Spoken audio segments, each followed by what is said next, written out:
Hey guys, so I just wanted to give you a kind of an intro to this video. This video that you're going to watch first is a slight adjustment to the project because you're doing it at home instead of in class. The original video that you are going to be watching just below this one was the video you were going to be doing in class like we've done with our other projects, but since this is now a home project, I had to make just a few adjustments. So watch this video first, make sure you follow it carefully, and then when it's done, you're going to continue on with the original video because that's where the projects kind of meet together. So there's just a little bit of an alteration at the beginning here, and then the project pretty much stays the same for the rest of it. So go ahead and watch this video, pause it when you need to, rewatch it when you need to, make sure you're following it closely. The tessellation is tricky. You do have to do things in a certain order for it to work. Once you are successful with this part of the video, move on to the next. If you have any problems, remember you could always email me, or we could set up a Zoom or Google Meet and I can help you that way. And best of luck. So remember, watch this video first. When this is done, continue on with the video just below this one. All right, for the tessellation for you to do at home, this is what you need. You are going to need scissors. You're going to need a plain white piece of printer paper to do the drawing on. You'll need some sort of tape. It can be masking tape or clear tape. Either one works. You'll need a ruler. Doesn't really matter what length. The longer the better though. And you'll need a pencil, and then you'll need a piece of stiff paper. So if you don't have cardstock at home, so like the stiffer paper, kind of like we did our color wheel on, you can use like a cereal box that has a good amount of stiffness to use for it.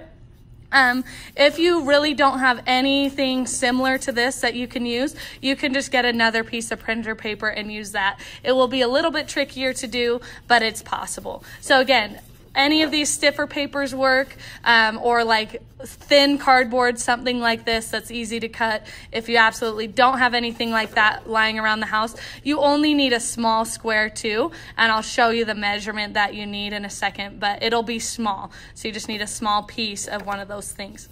So this is what we're going to do first. On your white paper, we need to cut this down because we don't want to make this tessellation too big. I don't want it taking you too long. So turn your paper to be landscape, line up your ruler across the top so that zero's on the left-hand side, and go ahead and make a mark at 6.5. So there's the number 6, and go to half, make a mark. Slide your ruler to the bottom and do the same thing. Make a mark at 6.5, just right there. Okay, and we're going to go ahead and connect these marks, and you're going to cut your paper along that line. All we're doing is making our paper a little bit smaller for this tessellation. I don't want you to fill the whole page. I'd rather you make a better tessellation that's smaller. So you can set aside the smaller scrap.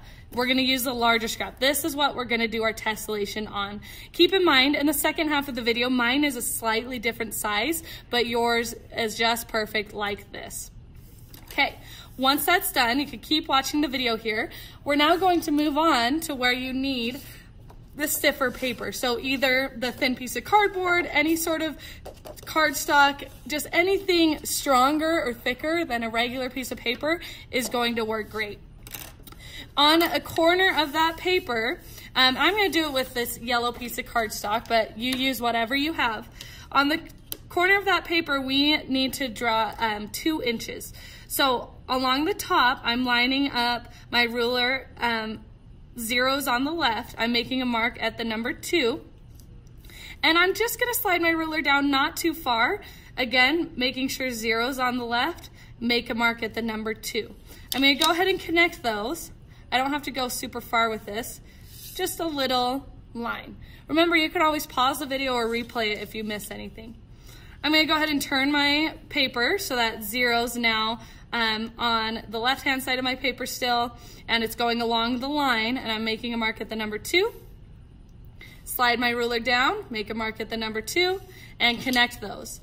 So now we have a little 2-inch square that you're going to use for your tessellation project. So I'm going to go ahead and cut this out.